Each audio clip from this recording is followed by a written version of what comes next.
माननीय प्रधानमंत्री नरेंद्र मोदी जी। आदरणीय अध्यक्ष महोदय, मैं इस सम्मानित सदन में पश्चिम एशिया में चल रहे संघर्ष और इसकी वजह से भारत के सामने आई चुनौतियों पर बात रखने के लिए उपस्थित हुआ हूँ। इस समय पश्चिमी एशिया की हालत चिंताजनक है। बीते 2-3 हफ्तों में जयशंकर जी ने और हरदीप पुरी जी ने इस विषय पर सदन को जरूरी जानकारी दी है। अब इस संकट को 3 सप्ताह से ज्यादा हो रहा है। इसका पूरे विश्व की अर्थव्यवस्था पर, लोगों के जीवन पर बहुत ही विपरीत असर हो रहा है। इसलिए पूरी दुनिया इस संकट के जल्द से जल्द समाधान के लिए सभी पक्षों से आग्रह भी कर रही है। अध्यक्ष महोदय, भारत के सामने भी इस युद्ध ने अप्रत्याशित चुनौतियां खड़ी कर दी हैं। ये चुनौतियां आर्थिक भी हैं, नेशनल सिक्योरिटी से जुड़ी भी हैं और मानवीय भी हैं। युद्धरत और युद्ध से प्रभावित देशों के साथ भारत के व्यापक व्यापारिक रिश्ते हैं। जिस क्षेत्र में युद्ध हो रहा है वो दुनिया के दूसरे देशों के साथ हमारे व्यापार का भी एक महत्वपूर्ण रास्ता है। विशेष रूप से कच्चे तेल और गैस की हमारी जरूरतों का एक बड़ा हिस्सा यही क्षेत्र पूरा करता है। हमारे लिए ये रीजन एक और कारण से भी अहम है। वहाँ समंदर में जो कमर्शियल शिप चलते हैं उनमें भारतीय क्रू मेंबर्स की संख्या भी बहुत अधिक है। ऐसे अलग अलग कारणों के चलते भारत की चिंताएं स्वाभाविक रूप से अधिक है। इसलिए ये आवश्यक है कि भारत की संसद से इस संकट को लेकर एक मत और एकजुट आवाज दुनिया में जाए। जब से ये युद्ध शुरू हुआ है तब से ही प्रभावित देशों में हर भारतीय को जरूरी मदद दी जा रही है। मैंने खुद पश्चिम एशिया के ज्यादातर देशों के राष्ट्राध्यक्षों के साथ 2 राउंड फोन पर बात की है। सभी ने भारतीयों की सुरक्षा का पूरा आश्वासन दिया है। दुर्भाग्य से इस दौरान कुछ लोगों की दुखद मृत्यु हुई है और कुछ घायल हुए हैं। ऐसे मुश्किल हालात में परिवारजनों को आवश्यक मदद दी जा रही है। प्रभावित देशों में हमारे जितने भी मिशन हैं वो निरंतर भारतीयों की मदद करने में जुटे हैं। वहाँ काम करने वाले भारतीय हो या फिर जो टूरिस्ट वहाँ गए हैं, सभी को हर संभव मदद दी जा रही है। और अन्य प्रभावित देशों में 24/7 कंट्रोल रूम और आपातकालीन हेल्पलाइन स्थापित की गई है। भारत में बड़ी मात्रा में कच्चा तेल, गैस और फर्टिलाइजर जैसी अनेक जरूरी चीजें हॉर्मुज स्ट्रेट के रास्ते से आती हैं। युद्ध के बाद से ही हॉर्मुज स्ट्रेट में जहाजों का आना जाना बहुत चुनौतीपूर्ण हो गया है। बावजूद इसके हमारी सरकार का ये प्रयास रहा है कि पेट्रोल, डीजल और गैस की सप्लाई बहुत ज्यादा प्रभावित न हो। देश के सामान्य परिवारों को परेशानी भी कम से कम हो, इस पर हमारा फोकस रहा है। हम सभी जानते हैं देश अपनी जरूरत की 60% एलपीजी आयात करता है। इसकी सप्लाई में अनिश्चितता के कारण सरकार ने एलपीजी के डोमेस्टिक उपयोग को प्राथमिकता दी है। एलपीजी के देश में ही उत्पादन को भी बढ़ाया जा रहा है। पेट्रोल, डीजल की सप्लाई पूरे देश में सुचारू रूप से होती रहे, इस पर भी लगातार काम किया गया है। अध्यक्ष जी, आज की इन परिस्थितियों में एनर्जी सिक्योरिटी को लेकर बीते 1 दशक में उठाए गए कदम और भी प्रासंगिक हो गए हैं। भारत ने बीते 11 वर्षों में अपनी एनर्जी इंपोर्ट का डाइवर्सिफिकेशन किया है।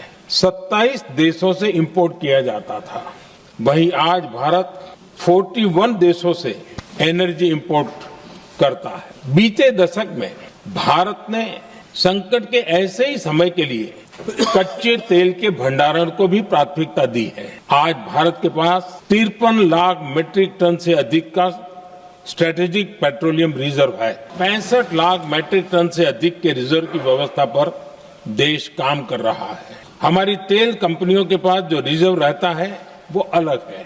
बीते 11 वर्षों में हमारी रिफाइनिंग कैपेसिटी में भी उल्लेखनीय वृद्धि हुई है। सरकार अलग अलग देशों के सप्लायर्स के साथ भी लगातार संपर्क में है। प्रयास ये है कि जहां से संभव हो वहां से तेल और गैस की सप्लाई होती रहे।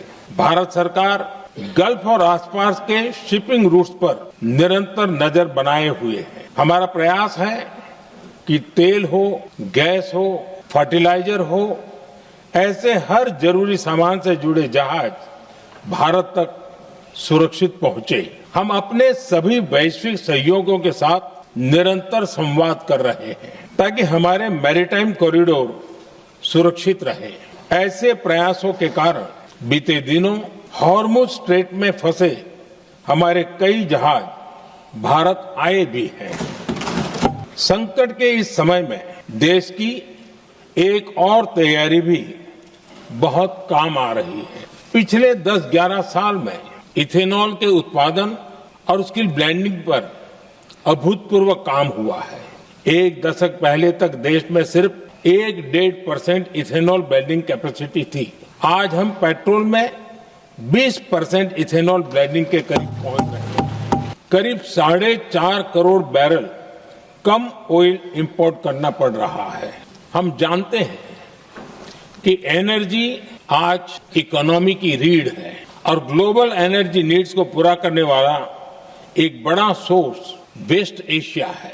स्वाभाविक है कि दुनिया भर की अर्थव्यवस्था वर्तमान संकट से प्रभावित हो रही है और भारत पर इसका कम से कम दुष्प्रभाव हो, इसके लिए निरंतर प्रयास किए जा रहे हैं। सरकार इसके शॉर्ट टर्म, मीडियम टर्म और लॉन्ग टर्म ऐसे हर असर के लिए एक रणनीति के साथ काम कर रही है।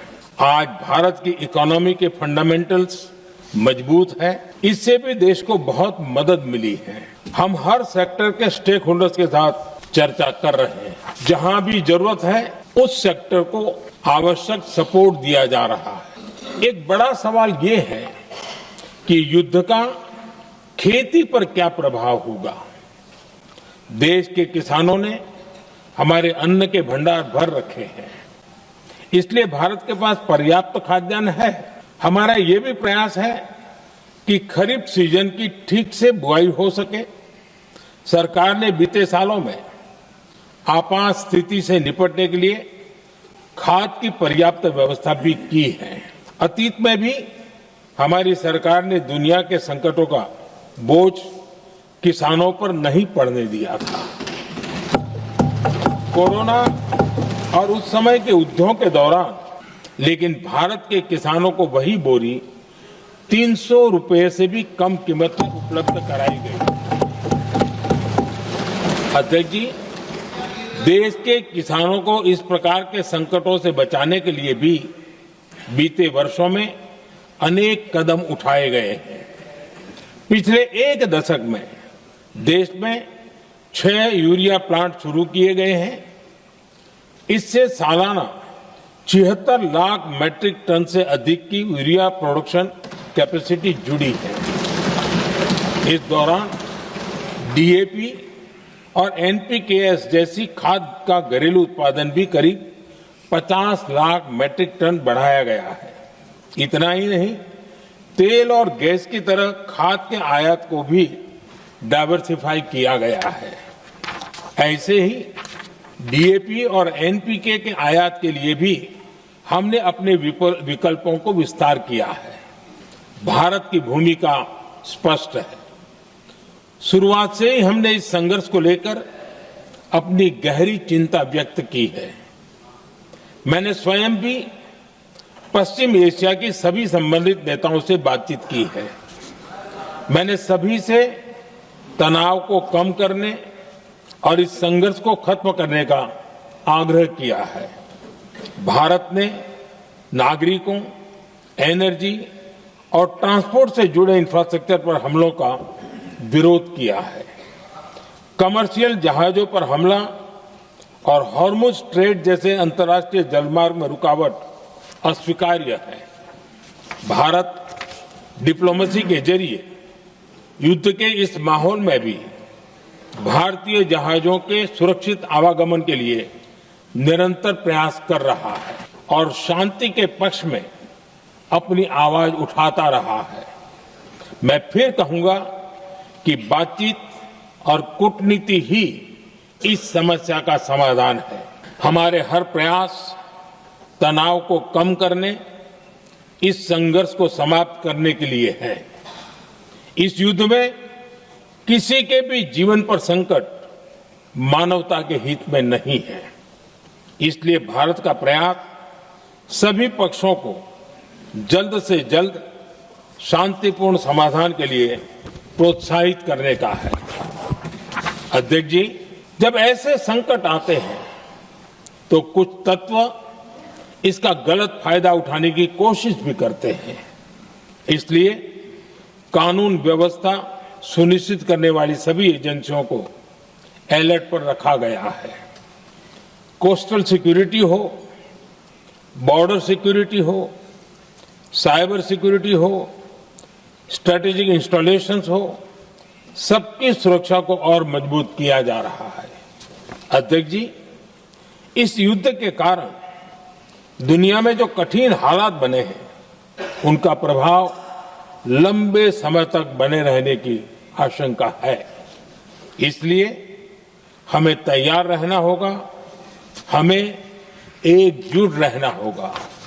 हम कोरोना के समय भी एकजुटता से ऐसी चुनौतियों का सामना कर चुके हैं। अब हमें फिर से उसी तरह तैयार रहने की आवश्यकता है। धीरज के साथ, संयम के साथ, शांत मन से हमें हर चुनौती का मुकाबला करना है और यही हमारी पहचान है, यही हमारी ताकत है। और हां, हमें बहुत सावधान और सतर्क भी रहना है। हालात का फायदा उठाने वाले झूठ फैलाने का प्रयास करेंगे। ऐसे लोगों की कोशिशों को सफल नहीं होने देना है। मैं देश की सभी राज्य सरकारों से भी इस सदन के माध्यम से आग्रह करूंगा, ऐसे समय में कालाबाजारी करने वाले, जमाखोरी करने वाले एक्टिव हो जाते हैं। इसके लिए कड़ी मॉनिटरिंग जरूरी है। जहां से भी ऐसी शिकायतें आती हैं, वहां त्वरित कार्रवाई होनी चाहिए। देश की हर सरकार और देश का हर नागरिक जब मिलकर चलेंगे तो हम हर चुनौती को चुनौती दे सकते हैं। इसी आग्रह के साथ मैं अपना वक्तव्य समाप्त करता हूं। बहुत बहुत धन्यवाद।